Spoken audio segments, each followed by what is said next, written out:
मखलूक से आप मांगे तो मखलूक नाराज़ होती है, रब से ना मांगे तो रब नाराज़ होता है। तो अल्लाह तबारक व तआला से हमेशा दुआ करते रहना चाहिए। और अल्लाह ताला ने खुद तरीका भी बता दिया, फरमाया गिड़गिड़ाते हुए अल्लाह की बारगाह में आजिज़ी और इनकिसारी से हमेशा दुआ किया करो, और आहिस्ता आवाज़ में दुआ किया करो, ऊंची आवाज़ में दुआ किया करो, जिस तरह आपको मुनासिब लगे उस तरह दुआ किया करो। आका रहमत सल्लल्लाहु अलैहि वसल्लम ने दुआ के हवाले से फरमाया, अद्दुआ मुख्खुल इबादा, दुआ इबादत का मगज़ है। अब ये समझे ना कि किसी चीज़ का जो सबसे अहम चीज़ जो होती है ना, इंसानी जिस्म का सबसे अहम हिस्सा जो है उसका मगज़ है, मतलब उसका दिमाग है।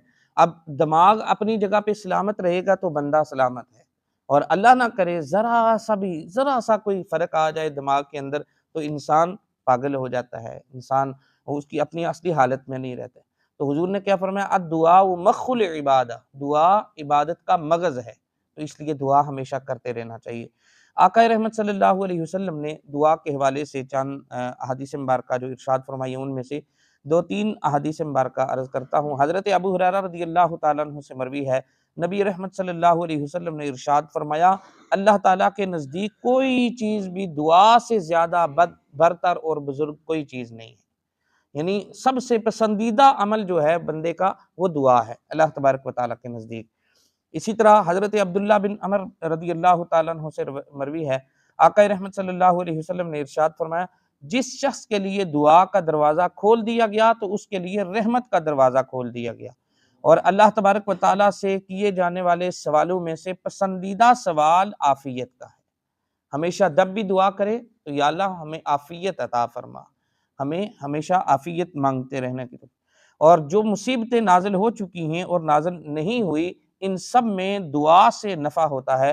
तो ए अल्लाह अज़्ज़ा वजल के बंदो, दुआ करने को अपने ऊपर लाज़िम पकड़ लो। हुज़ूर ने फरमाया दुआ को अपने ऊपर लाज़िम पकड़ लो, दुआ करके जाया करो। हज़रत जाबिर बिन अब्दुल्लाह रज़ियल्लाहु ताला अन्हु से मरवी है, आका रहमत सल्लल्लाहु अलैहि वसल्लम ने इरशाद फरमाया, क्या मैं तुम्हें वो चीज़ें ना बताऊँ जो तुम्हें तुम्हारे दुश्मन से निजात दे और तुम्हें तुम्हारे रिज़्क़ को वसी कर दे। फरमाया रात दिन अल्लाह ताला से दुआ मांगते रहो कि दुआ मोमिन का हथियार है। तो दुआ हमेशा मांगते रहना चाहिए, अल्लाह ताला दुआ को पसंद फरमाता है। और दुआ कैसे करनी चाहिए, अल्लाह तबारक व तआला की बारगाह में जब भी दुआ करे तो 2 चीज़ें लाज़िम पकड़ लें। आगे वो आ रहा है, हज़रत अबू नुअमान रज़ियल्लाहु ताला अन्हु आप रिवायत करते हैं कि हज़रत अब्दुल्ला बिन मुग़फ़ल रज़ियल्लाहु ताला अन्हु ने अपने बेटे को ये दुआ करते हुए सुना। वो दुआ कर रहे थे उनके बेटे, और वो उन्होंने समाअत फरमाया। वो दुआ क्या कर रहे थे? वो कह रहे थे, ए अल्लाह, मैं तुझसे जन्नत के दाएँ तरफ सफ़ेद महल का सवाल करता हूँ। तो फरमाया, ए बेटे, अल्लाह ताला से जन्नत का सवाल करो और जहन्नम से पनाह मांगो, क्योंकि मैंने रसूलुल्लाह सल्लल्लाहु अलैहि वसल्लम को इरशाद फरमाते हुए सुना कि अनकरीब मेरी उम्मत के कुछ लोग दुआ, वज़ू और दुआ में हद से बढ़ेंगे। अब इसका मतलब क्या है कि जब भी दुआ करें तो अल्लाह तबारक व तआला से 2 चीज़ें ज़हन में रखें। एक तो अल्लाह तबारक व तआला का उम्मीद कि हमारी दुआ लाज़मी कबूल होगी।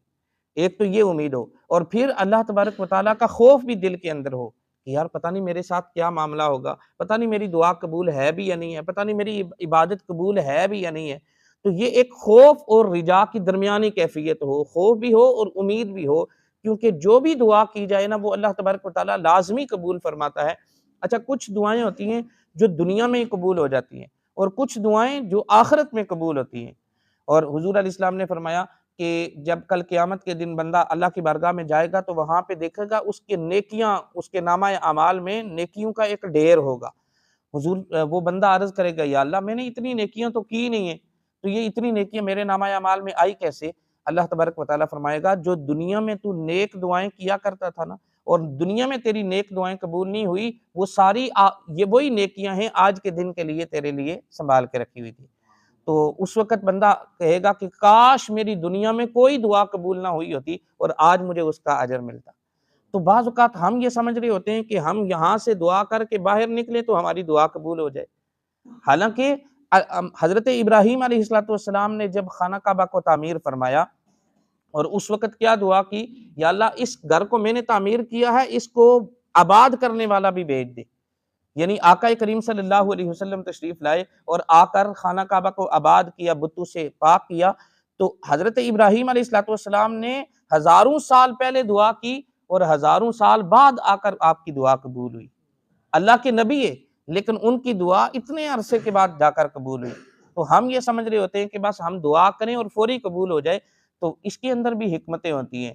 तो बाज़ दुआएँ जल्दी कबूल हो जाती हैं, बाज़ दुआएँ देर से कबूल होती हैं। हाँ, दुआ कबूल लाज़मी होती है, ये कभी भी ना सोचना चाहिए। बाज़ दोस्त कहते हैं जी हमारी दुआएँ कहाँ कबूल होती हैं। अल्लाह तबारक व तआला गुनहगार की दुआ ज़्यादा कबूल फरमाता है। हदीस मुबारका है ना, जब कोई नेक आदमी मुझे पुकारता है, मुझे बुलाता है, तो वो 3 मर्तबा पुकारता है तो मैं 1 दफ़ा जवाब देता हूँ। लेकिन जब कोई गुनहगार बंदा मुझे पुकारता है तो वो 1 दफ़ा पुकारता है, मैं आगे से 3 दफ़ा लब्बैक कहता हूँ। तो गुनहगार की दुआ ज़्यादा अल्लाह तबारक व तआला कबूल फरमाता है। हदीस मुबारका है, फरमाया जो गुनहगार मेरी तरफ चल के आएगा, मैं उसकी तरफ दौड़ के जाऊँगा। जो 1 बलिश्त मेरे करीब आएगा, मैं 3 बलिश्त उसके करीब चला जाऊँगा। तो इसलिए दुआ करते रहना चाहिए और कभी भी ये नहीं कहना चाहिए कि मेरी दुआ तो कबूल होती नहीं है। तो अल्लाह ताला सबकी दुआएँ कबूल फरमाता है। दूसरी हदीस आयत करीमा में अल्लाह तबारक व तआला ने फरमाया और ज़मीन में उसकी इस्लाह के बाद फ़साद बर्पा ना करो और अल्लाह से दुआ करो डरते हुए और तमा करते हुए। तो यानी कि जब अंबिया कराम अलैहिस्सलाम तशरीफ़ ले आए, आकर उन्होंने लोगों को हिदायत दी, हिदायत पाने के बाद अब ज़मीन के अंदर फ़साद बर्पा ना करो। यानी हमारी वजह से ज़मीन के अंदर कोई फ़साद बर्पा ना हो। बाज़ औक़ात छोटी-छोटी मामलात की वजह से लड़ाई झगड़े हो जाते हैं, मोहल्ले में जहाँ पे हम रहते हैं, पड़ोस में, तो कोशिश ये करनी चाहिए कि हमारी वजह से कोई मसला ना बने। हर बंदा जब ये कोशिश करेगा ना कि गली में, मोहल्ले में मेरी वजह से कोई मसला ना बने, अगर हमारा वक़्ती तौर पे कोई नुकसान होता है तो हो जाए, लेकिन हमारी वजह से लड़ाई झगड़ा ना हो, हमारी वजह से कोई दुश्मनियाँ ना जो है वो जन्म लें। तो इसलिए अल्लाह ताला ने फरमाया कि ज़मीन के ऊपर इस्लाह के बाद फ़साद बर्पा ना करो, यानी अंबिया कराम अलैहिस्सलाम तशरीफ़ लाए और उन्होंने आकर हिदायत दी, तो हिदायत पाने के बाद दुआ जो है वो फ़साद ना करो।